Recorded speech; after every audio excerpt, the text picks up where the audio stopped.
Hey, Racing Dad here. It's been a minute, but had some pretty high highs and low lows at a recent open lobby, so thought I'd share it with you today. Finally matched somewhere with 15, 16 people on track at Jeddah, Saudi Arabia during the day, so already the layout felt a little weird. We got 5 lights and away we go. It's a very short 5-lapper here, but pretty crowded. We started in 9th already. That would have broken our wing, but it looks like damage is off. At first I thought somebody had just pushed me off here, but then on a replay I just checked my brake bias and it was down a little too low, so I think that one was all on me. I just locked the rears and spun out. But I mean, we can already see all this lap 1 chaos, not just into turn 1, but really across the whole thing. So we already gained 2 positions back from last place when we spun out turn 1. Random AI here, so get past Hulk. But I think the theme you're going to be seeing through a lot of this race is just, we make some progress, 2 steps forward and then 1 step back, and just really rinse and repeat across.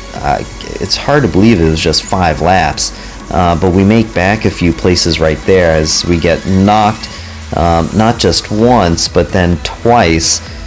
So all that progress we just made, I think we were up to like 9th or something. We then fall back down basically to last place. I don't know what's going on with that Red Bull in 17th there, but then that Mercedes was just bouncing off the wall. So now we're 14th, and we can already see that really gaggle of cars, 2 off right there, past 1 on the outside. So and after 1 lap, we're almost net zero to what we were. Thankfully, the car right ahead of me was AI, Ollie Behrman here. So I had a little bit more confidence what he was going to do. So really just dove to the inside. And then we continue the race on here in 9th. So I think we're now net 1 position gained. You can see that it was interesting. It really was a mix of skill levels in here. You can see who is at Rayaroro, really just skipping across a few track limits there. So I thought I'd be able to do something around the outside there at that medium speed corner, but Ray Ruru really just hangs on. So it takes us a few more. It takes us about a half a lap to really close in on Ray Ruru. I can't get enough saying the name, but trying to be a bit smarter where we try to overtake, especially now. We've had a few incidences, so I try to give him plenty of space. You can see him hugging the wall on the right side. I think I get the move done. Go around the outside. For a second there, I thought I was going to hit Tyrese. Remember that driver, I think he comes into play later. But now Ray Ruru is already, 3/4 of a second behind us. Tyrese does that dive bomb. I see Marco spinning around here, so already I have a sense of really what's to come.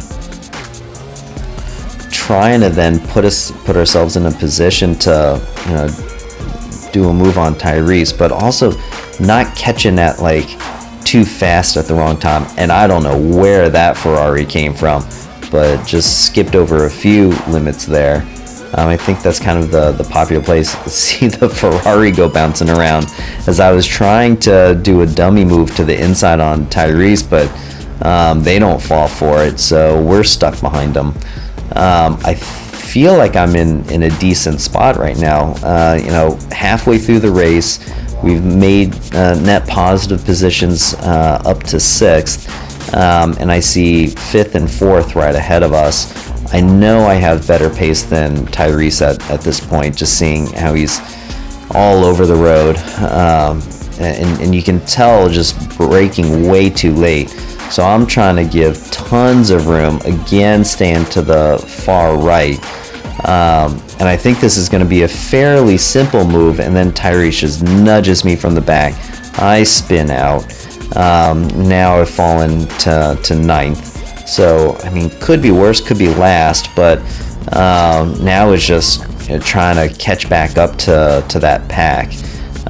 We got Marco. I think before Marco had hit a wall a bit, so pass on him was fairly easy. Looks like he's playing on a controller too, so we were able to make a move on that turn, which you don't see in many moves at, but they give us enough respect here. Now I'm trying to close in on Tyrese, and you can see it's happening pretty fast because this is the last lap of the race now, and maybe half a lap later, a couple sectors later, we're within DRS range. We were like 2.5 seconds behind, and now we're really on his gearbox. I know there's going to be a dive bomb at some point, right? Like last lap, I'm in 6th, 5th is just within grasp there. I know I got more pace. There's no way I'm not diving on Tyrese at some point. I just got to pick the right place, and you can see him go super wide there, and then just going swerving back and forth. So we have no choice but to back out. Otherwise, if Tyrese held his line, like we would have passed him right there. Now I'm just holding my breath. We do the switch back there. Not 1 or 2 laps prior, he's the one who nudged us on the rear and spun us out. So gave tons of respect and space there. I was pretty confident he was going to go deep. So switched back, and that worked pretty well. You could see him spin out for a bit. But more was probably in the cards there. We were one of the fastest lappers there. I think we had the 2nd or the 3rd fastest time. And here I'm just confirming which names were a bit more problematic. And now we move on to the next race, quarter race, 13 laps at Vegas, and high speed track here. I'm just holding my breath. I know there's going to be a ton of incidences, and I was nervous going into turn 1. Tiny doubles in the Ferrari would have taken us out, except as he came across, ghosted through. So now I know ghosting is turned on for lap 1, which is great news for me, because then I can just take my racing line and try to make up as much ground as possible before ghosting turns off in lap 2. So we already move up a couple positions. I go deep into that corner, but really the entire race is in front of me, like all 4 race leaders. And so I'm pretty sure I'm going to be able to get into this mix. And so they're right ahead. Again, I don't have to worry about bumping into anybody or breaking a wing, because it's still on ghost mode. If anything, it's deploy as much battery as possible to get ahead as many of these cars as possible before lap 2. And I don't know what type of exit they were getting, but we really gained on a bunch of these cars in this long back straight. Really in that one straight made up a good amount of ground past 2 cars, and then really it was these 2 long straights. I think we're just getting either really great exits and or better use of ERS deployment. So now I'm already in 1 lap up 10 spots, but you can see ghosting turns off and tiny doubles nudges me in the back. We lose traction on the rear, so I have to back out of it. At first I was really pissed at tiny doubles, but then kudos to them just letting us pass by. I didn't think, I thought it was more of a racing incident, so I was a bit surprised he gave that position back. And then we made a huge error there, and you can just see me lock the brakes, and then you can see me try to correct that, counter-correct, and you can see how far to the right we had to turn that thing, while also still trying to drift in the direction of the corner, because I also got to make the next couple turns in this sequence. So locking the rears there becomes a bit of a recurring pattern in this race. But again, with the exits that we're getting out of some of these corners, catch back up pretty quick. And we can see here, I don't know if it's like the ERS deployment, like we basically catch up to Tiny before the DRS. And so, yeah, we pass him before the DRS point. So with DRS, I can back down my ERS deployment to medium, none even, and we're still pretty comfortable. And I don't know what Tiny was thinking there. He was miles back, tries to send one on the inside. He didn't hit me, so I don't know if he locked his rears or hit the curb a little too hard and that spun him out. But you could see he spun out nonetheless. And here's another massive rear lock for us. And again, sliding a little bit of oversteer on the second turn in that sequence. We were pretty far ahead of Liberation King, but those couple of mistakes brought Liberation King back into our DRS. And with Vegas here, and another massive turn there, oversteer there. I don't know what Liberation King was doing, so I wonder if he got like a warning from the game or something, saying that was an improper overtake, but really it was a mistake on my part.